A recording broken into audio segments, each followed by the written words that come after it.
What is this? Obviously an arrow, right? Well, probably not for those with the knowledge of vectors. Yes, by now we're very well acquainted with the idea of representing a vector by an arrow. Its length represents the magnitude of the vector, and the arrowhead the direction of the vector. Now moving on, we're going to look at an interesting concept called components of a vector.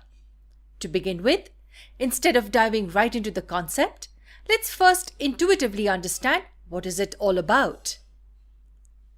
We know that any natural number can be written as a repeated addition of the number 1. 2 can be written as 1 plus 1, which is 2 times 1. 3, 1 plus 1 plus 1, that is 3 times 1, and so on. So any natural number is just the number 1 added to itself a few times. Similarly for vectors, there exist some special vectors similar to the number 1. These vectors, I hat, j hat, and k hat, are some examples of them. In the three-dimensional space, they act like the number 1 for different directions like this. So for example, suppose we have a vector A in the 3D space. Then it can be decomposed into addition of these vectors like this. Don't worry about what all these symbols mean. We will understand them in detail.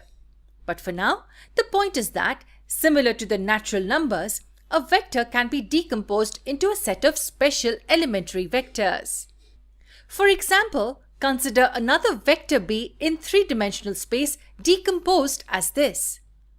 Basically, we can say that these two examples tell us that any vector in a 3D space is just made up of these three vectors.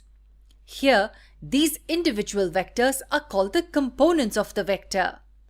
The thing is that, as we learn more about vectors, we will see how important and useful this idea is. It makes dealing with vectors a lot easier. For example, suppose we want to add these vectors. Then we will see that to get the resultant vector, we just have to add the components of the vectors like this. Interesting, right? These components makes the addition of vectors as simple as adding numbers. This was just a glimpse of the whole idea to show you the bigger picture. Let's move ahead and understand what exactly the components of a vector mean. For this, we'll start by understanding what these special vectors are. These are called unit vectors. Consider a vector C represented by this arrow. Now let me ask you a question. What if we multiply this vector by this number 1 over magnitude of vector C? Can you tell me what would be the magnitude and direction of this vector? Okay, let's see. Remember, we have seen that multiplying a scalar lambda, that is a number lambda, by a vector A gives us a new vector. The magnitude of this new vector is equal to the absolute value of lambda times the magnitude of vector A. And its direction is the same as that of vector A if lambda is a positive number, or opposite to that of vector A if lambda is a negative number. So let's look at our question again. Here we multiply by the number 1 over magnitude of vector C. So the magnitude of the new vector will be this, which turns out to be 1. And since the number is a positive number, the direction of the new vector will be that of the vector C.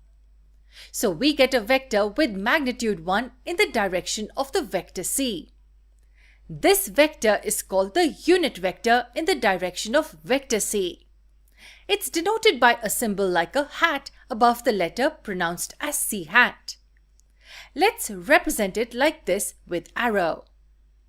So a unit vector is simply a vector whose magnitude is equal to 1. This speciality of the unit vector is that it just specifies a particular direction. Therefore, the advantage of a unit vector is that we can use it to express any vector which is along its direction. Let's take a few examples and understand this.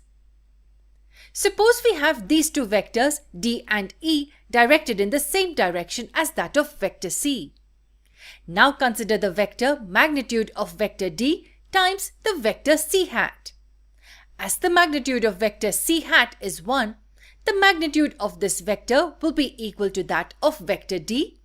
And since the vector c hat and d are directed in the same direction, the vector d will be equal to this vector.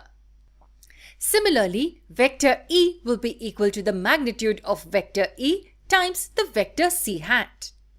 And here as well, we could write the vector c to be equal to the magnitude of vector c times the vector c hat. So now the idea of a unit vector is very clear to us.